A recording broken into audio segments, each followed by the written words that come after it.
Hei, olen Hannu Suntio ja demareiden ehdokas kuntavaaleissa. Numeroni on 604. Olen koulutukseltani filosofian maisteri ja äidinkielen ja kirjallisuuden lehtori. Minulla on lääketiedettä opiskeleva poika. Sisukas äitini on eläkkeellä. Isäni on jo kuollut pari vuotta sitten. Molemmat vanhempani olivat kovia työntekijöitä ja heiltä olen perinyt myös itse tämän tarmokkuuden. Myöskin vanhempani rakastivat luontoa ja opettivat minutkin liikkumaan luonnossa. Työtäni teen Mainingin koulussa. Se on yhtenäinen peruskoulu ja opetan yläkoulun oppilaille siis äidinkieltä ja kirjallisuutta. Lapset ja nuoret ovat minulle suuri ilo ja rikkaus. Olen oppinut heiltä paljon.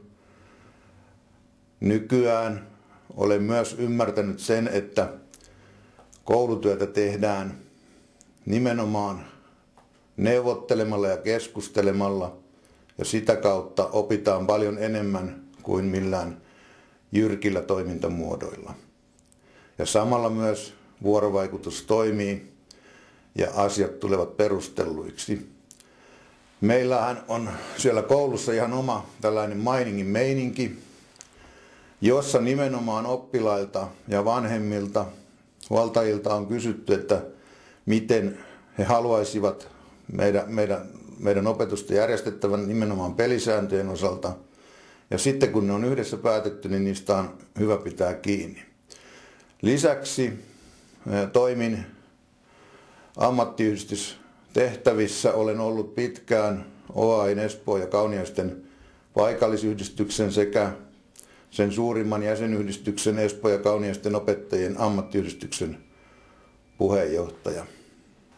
Alun moniselitteinen runoni halusi muun muassa sanoa sen, että talous on väline hyvään elämään, ei itse tarkoitus.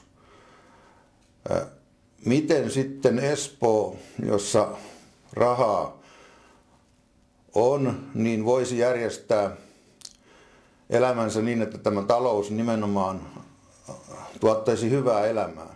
Ensiksikin metro pitää rakentaa. Sitä ei voida enää siirtää tulevien sukupolvien maksettavaksi. Toiseksi Suomenojan jätteenpuhdistamo pitää panna kuntoon ja lopettaa kalliopuhdistamohankkeet Sammalvuoreen ja muualle. Ja kolmanneksi maan toiseksi suurin kaupunki tarvitsee kyllä teatterin. Jo sen kulttuuritarjonta vaatii. Tarkemmin voit tutustua ajatuksiini kotisivuillani www.hannusuntio.fi ja eri hakukoneiden kautta löydät myös paljon kirjoituksiani netistä, muun muassa opettajien ammattiyhdistysten sivuilta ja Facebookista. Tartu käteen, katseeseen, uskaltaudu ihmiseen, valoon, aurinkoon, toivoon, työhön. Avunhuutojen keskellä, hädän maailmassa, ilo hymyilee, rakentaa talon, asua, siihen elämän ikkunan. Tervetuloa äänestämään 26. lokakuuta. Ennakkoäänestys alkaa jo 15. lokakuuta. Minulla on sitten suuri haaste edessä. Olen antanut monia lupauksia ja lisää niitä löytyy sitten kotisivuiltani, mutta uskon, että me espoolaiset yhdessä pystymme toteuttamaan kaikki nämä suuret haasteet, joita olen esittänyt. Oikeastaan se on meidän velvollisuutemme. Numeroni on 604. Yhdessä me pääsemme hyviin tuloksiin suuren ja perinteisen puolueen ehdokkaana ja sitten myöhemmin toivottavasti valtuutettuna joudun myöskin toimimaan todella päättäväisesti näiden lupausten eteen, enkä voi niitä unohtaa. Yhdessä yhteistyöllä eteenpäin sivistyksen ja hyvinvoinnin puolesta Espoo.